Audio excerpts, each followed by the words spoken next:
I slide my hand down the back pocket of my favourite jean shorts and feel the familiar sensation of paper between my fingers. I smile. I've read this receipt 100 times.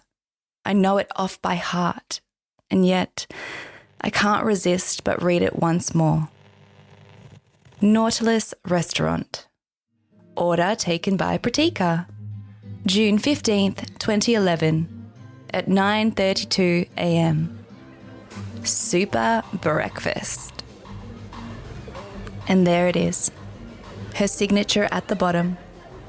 Her writing with all its nuance. Her hand made those letters. It says the same old thing, although now it is much harder to read. It continues to yellow, the paper thins and the text fades. I squeeze myself into these itty-bitty jean shorts that belonged to Sam.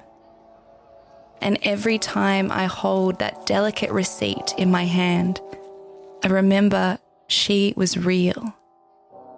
She was a real person who went places and did things and bought things that required receipts.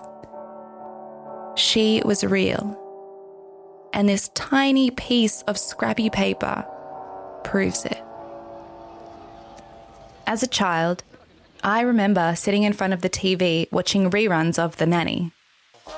In between Fran Vine's squawking and Mr. Sheffield spawning my attraction to avoidant men were commercials for banana-na-na-na-na-nas, Furbies, and cancer statistics. 1 in 3 people you meet will get cancer at some stage of their lives. A scary male voice decreed into living rooms across Australia. I felt guilty because I wasn't scared and I didn't really care.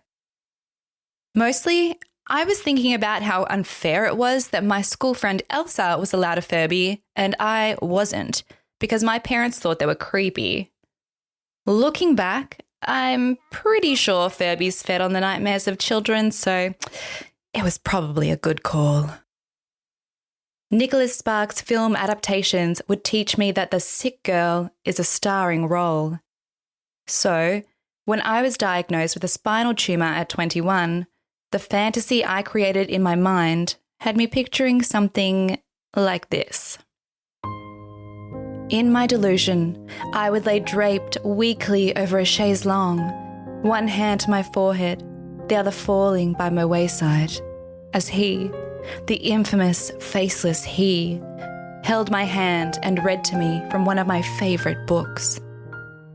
Whilst on the verge of death, he would ask for my hand in marriage, and as a single tear ran lamely down my cheek, I would choke out, yes. Now, having lived a rather different experience, I am quite sure old Nicky Sparks has never, not once, been around a sick young woman. Because in reality, it looks more like this. There, I would lay slumped, clammy, and pale with a greenish tinge in my bed, my skin damp with sweat from the OxyContin and morphine seeping from my pores. My cold hands filled with drips and needles that he is too afraid to disturb go unheld for weeks. I notice, but say nothing, planting the first seed of resentment that my fairy tale has been dismissed. Rather than ask for my hand in marriage, he asks if we really must watch another episode of Ready Steady Cook, to which my reply is a forceful yes, as tears of frustration fall from my face, now red with fury. At 22, I attended a wellness cancer retreat in the country. Between the 3 times daily meditation sessions and 7 cold-pressed vegetable juices we were made to drink, we enjoyed workshops ranging from what would you do if you had 3 months to live, a reality for many people in there, to how to perform an at-home coffee enema. As dedicated as I was, this was a practice difficult to look forward to, and I decided to pull the plug early on, so to speak. In the midst of all of this depressing lunacy, I met Sam. Sam, who brought 3 pairs of sparkly slippers to alternate over the 2-week stay. Sam, who brought her iPad to watch downloaded episodes of Long Island Medium before bed. Sam, who brought a forbidden array of nuts, lollies and chocolates to illegally snack on and offered them to me like someone selling stolen watches in a duster down a dark alley. Sam, my best friend. She wasn't wearing a stitch of makeup, but her Mediterranean skin glowed, making her chocolate brown eyes sparkle. She was petite in stature, but took up space unapologetically. Looking at her made me inadvertently lift my chest and tuck my shoulders back a little, trying to emulate her confidence. Her short, dark hair was pulled back from her face by a headscarf, which I would later learn was covering an impressive scar on her skull. We were the 2 youngest people attending Camp Cancer by at least 20 years, and as such, we clung to each other for dear life. To this day, she is the coolest person I've ever known. It was always effortless for her. Even with a terminal brain tumour, she was sunshine personified. And she had chosen me to be her friend. Being seen by Sam, realising she really wanted to know me, is probably the most important I've felt in my entire life. What people often forget about cancer is that you can look normal, healthy even, for quite a while, right up until you don't. It's easy to forget that you're watching someone you love slowly die. What the movies don't show is the process of the body beginning to shut down, first in subtle ways that are easy to miss if you're not watching closely. Your loved one becomes weak, tired, and their once ravenous appetite is now bird-like and scarce. This goes on until one day you see your friend, who you remember jumping off boats in string bikinis, dancing on tables with you at clubs, and crying with laughter at your jokes, struggle to understand simple concepts. Her breathing laboured and appearance very different from the cancer patients you were shown on film. You catch yourself struggling to recognise your friend in the face staring back at you, focusing on her eyes. She's still in the eyes. On the 8th of November, 2015, I sat by her bedside gently clasping her swollen hand. It was my 27th birthday. I remember the final time I got to tell Sam I loved her.